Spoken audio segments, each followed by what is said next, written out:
A propósito del estado de emergencia que se vive en nuestro país consecuencia de la pandemia provocada por el COVID-19, muchos demandantes y demandados, partes de un proceso judicial de pensión de alimentos, les nace la siguiente interrogante. ¿Se puede reducir o suspender la pensión de alimentos como consecuencia del estado de emergencia o mientras dure el estado de emergencia? Para responder este interrogante, primero resolveremos una cuestión muy fundamental, la cual es ¿qué se entiende por una pensión de alimentos? La pensión de alimentos es el derecho o la facultad que tiene todo menor de exigir las condiciones de vida o calidad de vida necesaria a sus progenitores. Entiéndase por estos, ¿qué cosa? Vestimenta, salud, educación, recreación y alimentos propiamente dichos. Siendo un derecho fundamental, la regla es que solo puede suspenderse o reducirse excepcionalmente, y esta excepción solo puede fundamentarse en casos muy concretos y bastante acreditados. Es decir, el estado de emergencia no constituye una razón que ipso facto reduzca o suspenda el pago de la pensión de alimentos. Eso hay que dejarlo muy en claro.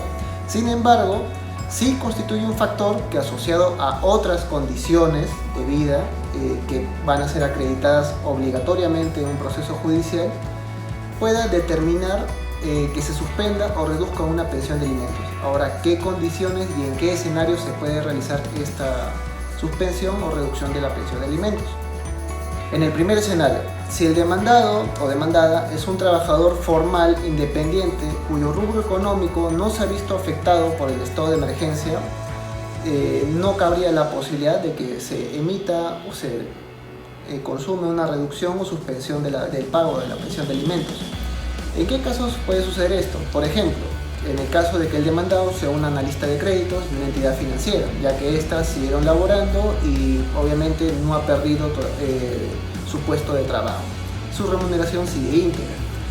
Igual caso se puede aplicar los trabajadores del Estado, pues estos han seguido recibiendo su sueldo íntegro a pesar incluso de que en algunos sectores económicos del Estado no se está laborando.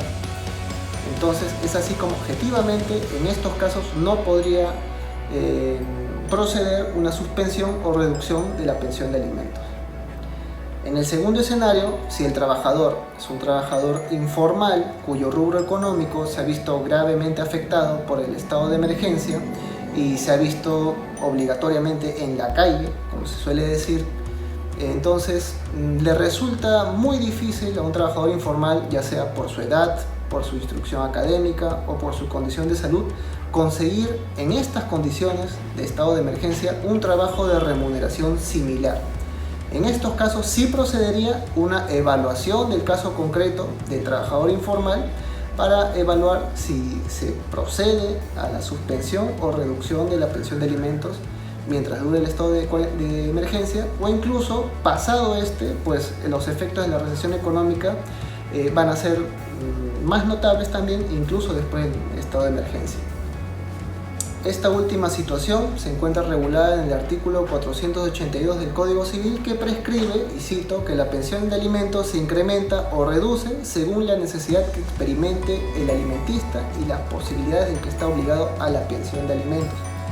Cabe mencionar que en los casos donde se acredite que el obligado a prestar alimentos se encuentre totalmente imposibilitado materialmente de cumplir con su obligación de prestar alimentos al menor, se puede aplicar el artículo 479 del Código Civil, y cito, textualmente dice, ¿no? Entre los ascendientes y descendientes la obligación de darse alimentos pasa por causa de pobreza del que debe prestarlos al obligado que le sigue. Aquí en este caso puede subsumirse los casos de personas dedicadas al rubro de turismo, pues es un sector económico que está totalmente imposibilitado de generar ingresos económicos por lo menos hasta el 2021. En definitiva, la pensión de alimentos no puede reducirse o suspenderse por el estado de emergencia. Debe evaluarse en principio la variación de la remuneración recibida por el progenitor obligado a brindar alimentos. Si éste no ha sufrido una variación tremenda, entonces se entiende de que por el interés superior del niño debe seguir prestando la misma cantidad a la que estaba obligada en cuestión de alimentos. Si tienen dudas respecto a la pensión de alimentos, no duden en escribirnos en los comentarios del presente video, que resolveremos todas sus consultas. Un saludo fraterno de parte del Estudio Jurídico Salcedo Rivas Montoya. Muy pronto volveremos a los tribunales de justicia de nuestro país para defender sus intereses, apenas aperture el Poder Judicial y se reanude labores. Muchas gracias por su atención.